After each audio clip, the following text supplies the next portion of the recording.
Look, I'm a 90s kid through and through. Yes, I was born in the 80s technically, but it's Squeeze-Its, Cinnamon Toast Crunch, Pogs, Janko Jeans, and mascot-themed video games that I remember the most. Okay, well, Cinnamon Toast Crunch technically was around in the 80s, but you get my point. Oh, and the X-Men and comic books. I could go on all day. Amongst those memories, deep in the recesses of my mind, lies a gecko named Gex. Originally released for the 3DO in 1995, my first encounter with the original 2D platformer would be the PS1 version, seeing as I never actually owned a 3DO because, of course I didn't.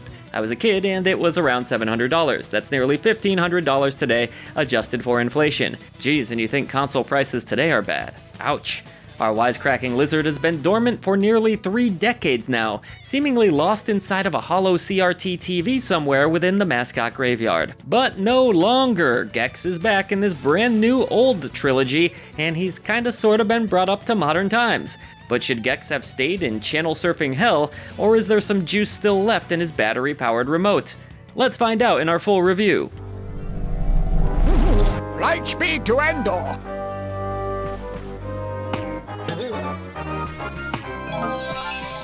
Real quick, don't make me use one of my one-liners on you. Head over to patreon.com/idreamofindiegames and you'll gain Discord access to the greatest indie gaming community, enjoy early ad-free shows, our podcast 3 days early, shoutouts at the end of every video we produce, and so much more. Your indie gaming community is waiting for you. The Gex Trilogy is a collection of all 3 original Gex releases based on their PlayStation versions. Players will receive the original 1995 release, which is more of a traditional 2D platformer, along with its 3D sequel, Gex Enter the Gecko, and finally, Gex 3, Deep Cover Gecko, the follow-up to Enter the Gecko that continues the franchise's foray into 3D platforming. Each game is mostly presented as you remember it, with a few modern bells and whistles. The major updates include new widescreen support alongside full analog controls, making each game more playable and visually pleasing when compared with the originals.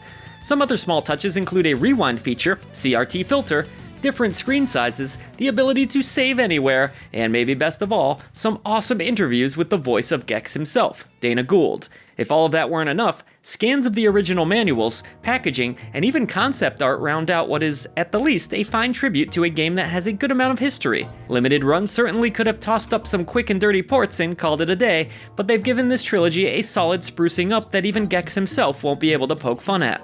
While the Gex games are undoubtedly a product of their time, the truth is they remain charming, still offer a good amount of fun, and depending on your sense of humor, and maybe more importantly your age, are quite funny. Start giving me the business. I give a little back. Gould brings great personality to this character, whether he's quipping about celebrities and TV shows that modern-day gamers may not even be able to pinpoint, or simply shouting, "It's tail time!" It's hard not to love Gex's 90s dude. I'll be the first to admit, not every joke has aged particularly well, but at the same time, I recognize that the 90s were a vastly different time in history, and I'd argue in many ways, a better time. Gosh, I sound just like my parents did. And yes, some of the things that come out of Gould's mouth, believe it or not, could be deemed offensive in the world we currently live in. Not to me, but hey, I'm not here to judge. Let's be real though, this game is for fans of the original games or those that love the era of 90s platformers in general and really won't appeal to anyone else anyways. As for how these games play in modern times, well, in truth, and putting nostalgia aside, they all show their age at times, with the original game perhaps feeling the most poorly aged of the trilogy. Being more of a 2D platformer, Gex 1, as I will refer to it to avoid confusion, has players side-scrolling their way through the media dimension after Gex is sucked into his television. This dimension consists of 24 different levels across 5 channels, or worlds, made up of various platforming sections, enemies, and of course, bosses. You'll need to find TV remotes tucked away in each level to advance further into the game. Levels also include hidden bonus portals, and if you're able to collect everything, you might just unlock a secret world. Spoilers for a really old game, I'm sorry. Gex can tail whip foes, run, jump, stick to walls and ceilings, and bounce off of enemies while also collecting various power-ups such as invincibility. My favorite, however, is Gex's tongue lash, which can be used to grab said power-ups and items. Still, Gex does not feel great to control in the year that is 2025. His movement is sluggish, his run often gets you into heaps of trouble, jumps are imprecise, and level design is far from spectacular. As I mentioned, Gould's performance is great, though certainly gets repetitive at times. There's great personality in the art direction and worlds created, and the soundtrack still bumps all these years later. However, I think the move to 3D was inevitably the correct decision, as this would be the weakest of the 3 games featured in this trilogy. Also, it's really freaking hard. Thank goodness the original PlayStation passwords still work. Enter the Gecko, on the other hand, originally released in 1998, holds up surprisingly well in comparison to its predecessor. How many series tried to make the shift to 3D back in the mid-90s and completely fell on their face? Let me know in the comments below, I'm sure you can think of a few. But Enter the Gecko was impressive in its ambitious shift to the third dimension, while managing to retain the spirit of the original release. You'll once again need to gather remotes, but the game is more similar to Mario 64 this go around, and feeling a bit like a collectathon. Sure, it's not perfect today either, though the camera certainly feels more refined than ever before, and with the game now running at a stable frame rate, platforming isn't nearly as bad as you would think. It's also even funnier than the original Gex, thanks to Rob Cohen, who at the time was writing for The Simpsons. Particularly amusing is how our lead character takes on different forms and dresses in ridiculous outfits, which will be further parodied in the final release, Gex 3, Deep Cover Gecko. Jerry Springer! Agent Extra was last seen wearing 8-inch pumps and a red bathing suit. Her current whereabouts are unknown. Gex! Agent Extra? You poor kidnapped minx. Hey, Tiger. Guess where I am? Trapped in the media dimension. Fondly remembered by many as the best in the franchise, this installment was also noteworthy for featuring a former Playboy model, with Dana Gould reprising his role for the American release.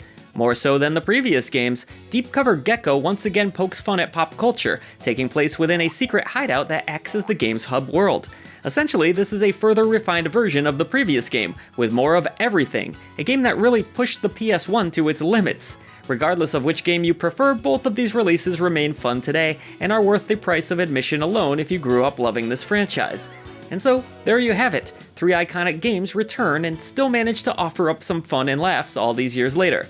As I've mentioned, the Gex Trilogy is for a very specific audience, somewhat limiting its appeal, but it's a well put together package that properly pays tribute to the original games, even if they all haven't aged as gracefully as Croc, which in fairness is a recent HD remaster that goes way above and beyond and maybe sets the standard for what retro remasters can be.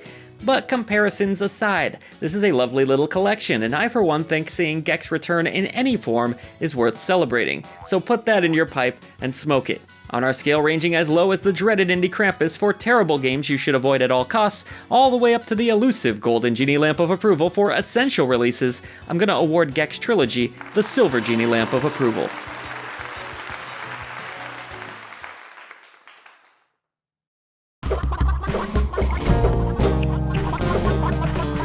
I'm sorry, it must have been the beans.